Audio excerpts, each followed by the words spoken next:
Come on in the room. Am I live? Am I live? I'm going to hold off a little bit, let some people come on in the building. We're going to allow some more people coming in. It is Friday. It is Friday. And today we're going to be doing glowing and growing. So I am super excited. I have an amazing guest that's going to be joining. Adriana, if you are here, go ahead and request to join so we can let you in the room. Hey, everybody. Hey, everybody. How y'all Friday going? While we're waiting for our special guest today, how's your Friday going? Drop in the chat. Let me know if you got anything special going on this weekend. Let me know. All right. And then I am going to see if I can add in. Hey, I'm like, Instagram is so weird. I was like, I was hitting the request button, and I'm just like, it wouldn't let me hit anything. Just like, all right. The devil is busy. The devil is busy, but you here. Exactly. It's like, I'm here. I made it. I'm excited. Yes. Okay. So as I was explaining when I started, my name is Lanisha Thaddeson. I am a system strategist and operations manager. And I started this amazing series called Glowing and Growing, where we're going to be talking to some female entrepreneurs in the online space who are doing amazing things. And we're going to pick their brains and tap into all the great things that they have going on. And so today, to kick off this series, I have Adriana. Now, Adriana, I want to make sure that I'm pronouncing that A right. Adriana. It's like the AU, except the U is invisible. Yeah. So we have Adriana here, who is the owner and CEO of the management and consulting company, The Lazy Millennial. She was a virtual assistant turned operations manager. She is no stranger to helping small businesses set up their internal processes and systems for sustainable growth. Adriana came up with the Lazy Millennial because she noticed no matter how much or who small business hired, they seem to be a disconnect and leading frustration of micromanagement and other negative associations. She wanted to show service providers that they could make better decisions when it came to hiring and running their business through strong operational foundations that she does today. If you're being served and you're overwhelmed, set boundaries early. And I love that. And before we even dive in, from one operations manager to the next, right? Yep. I wanted to have you on too, because I wanted to show people that you can be in the same space and still sit at the table and get the money together, right? Exactly. It is enough online businesses and entrepreneurs that need to be served. So from one operations queen to the next, I truly appreciate having you on. So tell me a little bit about yourself. Okay, so thank you for the introduction. What I do, pretty much summed up, I do online operations, but I mainly focus on the documentation portion. So doing like the standard operating procedures, helping with the employee handbooks, all that stuff. I do that, make it digitalized. Pretty sure I said that wrong. And then also too, making sure it's inclusive for those that may have vision or print disabilities as well. So trying to tie that stuff in. So that's what I do. Oh, I love that. Yeah, making sure that everyone can be included. Okay, so for those who may not know, can you explain what an SOP is? Yeah, so my favorite SOPs are standard operating procedures, but the easiest way to tell people to remember it is just the documented way you run your business. So SOPs, documented way you run your business. Okay, and SOPs are super important, but I find that a lot of people aren't really creating them. Do you know, like, what's that barrier to why people aren't trying to make sure that they have those processes in place? Yeah, so I would say like helping others, and even for myself, it's just like the matter of we kind of take things from corporates, like they tell us like we know we need to have them, but like we focus so much on like making sure things are exact, or people feel like it needs to be perfect, or they feel like they need to have everything set in stone before they try to start doing it. So they pretty much wait until the last moment. And almost everybody I work with that already has built their team out and is trying to expand. Mom. But anyway. Oh, you're fine. Look, you're fine. He wants to be in the live too. I was like, come on, raise him up. Him out, but he always has to make his presence known. But anyway. Just making sure. I lost my train of thought. But overall, it's just the barrier of either they don't realize they need it, or they do realize they need it, but they feel like they have to be perfect. And then a lot of times it's not done correctly either. Because they think about like the policy handbooks, and they think I have mine split into two. I say personal team SOPs, but like the team SOPs, they feel like it's done correctly based on how they want it, but they don't think about anybody else. Like it's just for them, but we gotta create it to fit other people as well. So when other people come into the company, they can take over. Yeah, no, and that's a big point. Especially for like solopreneurs, they feel like, well, it's just me. So why do I need to create a SOP?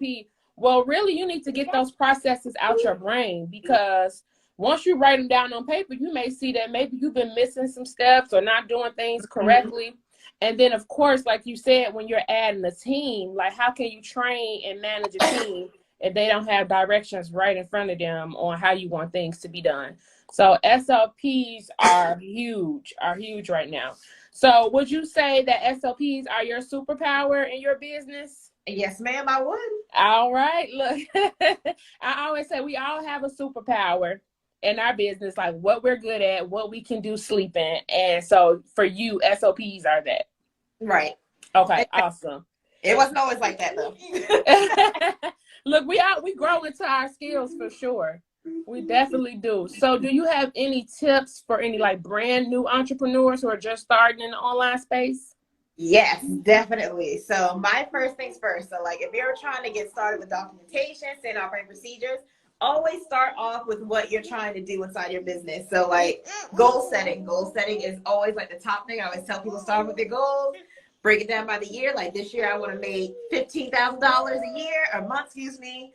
Figure out how I can do that, break that down by the quarter, and then just kind of find different things to solidify that. So like, let's say I want to make $15,000 a month, break that down. What can I do this quarter to help me get to that goal, that yearly goal? So like you do that, I'm like, okay, I need to sell this service. I need to sell X amount. So for that month, you're focusing on what money making activities can I do? How am I going to do those activities? And then you can start documenting that. Like start with your list, break that down. I want to promote on Facebook. How many posts do you need to schedule? You can write that down. Just little things like that. Like it doesn't have to be fancy, it doesn't have to be pretty. Like I tell people all the time, like all my stuff starts off in honestly pen and paper, notebook. And then I transfer it into Google Docs. But Google Docs, I may have like a page or two, like, okay, I'm doing this for this quarter or something like that, and just kind of go in between each month or something like that. Like I did this worked, this didn't work, when I tried this. Okay, Jordan. Well, I agree. I'm a pen and pad. I always start off with like pen and pad, and then eventually translate those ideas into something, some type of technology form. But I think that's a good place to start with setting some goals and then trying to accomplish the goals. Often people just jump head first and just try to make money, but they don't even have any regular goals in place, right? Right. So if you are coming in, we have Adriana here. She is the CEO of Lazy Millennial. And then the first gem that she dropped for us is make sure that you are goal setting. If you want to be successful in business, you need to be trying to reach certain goals that you're setting for yourself. And then my last little question here is, what tip do you have for someone who's maybe a little bit already established but are looking to scale? Okay, so this is like my favorite people. So those that are looking to scale and want to build off of that. So normally I have them reevaluate their stuff. So a lot of times, this is where I went wrong too, my virtual assistant business. Like trying to start an agency and everything. I had standard operating procedures. Like I had the videos, I had all this stuff, but what I didn't have is somebody to actually look through them and make sure I'm hitting on all the spots. So like when I'm passing things on to my team, they're like, okay, like you're showing me how to do this, but how exactly do I set, like, how do I get to this place? Like one thing we used was like YouTube. Like, okay, cool. But how, like, where are we sharing this stuff at? Like which email are we using? Like little simple stuff like that is things that I miss. So like with the team, I always tell them like to reevaluate, get a second pair of eyes. If you already have somebody on your team, have them look through it. Whoever, if they made it, like have someone else like look through it, because a lot of times we do stuff and feel like it's right because we're the ones doing it, and then when someone else comes in, it's just like, what is this? So definitely, I always tell them reevaluate what they already have, and then also too, the next level they're trying to get at, like just look at, okay, like you're trying to get here, you're trying to grow this much, you're trying to add this amount of people. What all does that entail? Like, yeah, just honestly, just a bunch of reevaluating stuff. Because a lot of times they have stuff that works for the beginning for this current level, and then when they're trying to move on to the next level, there's a disconnect. So like, catch that disconnect. Yeah. Okay. Yeah, that's important too. Like, definitely auditing yourself, basically, and making sure that you have someone who can kind of look over those processes with you.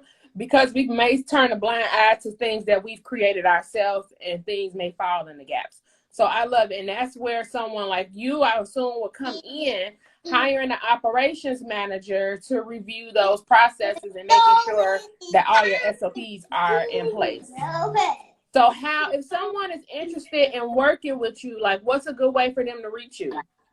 Definitely going to the website, thelazymillennial.net is the easiest way, just because I have the form there, fill it out, it just makes it seamless. Also, just if you were to send a DM like on Instagram, that's easier too, but definitely website top, everything else just message, but sometimes messages I don't feel like being on social media, so just the website is definitely the best bet.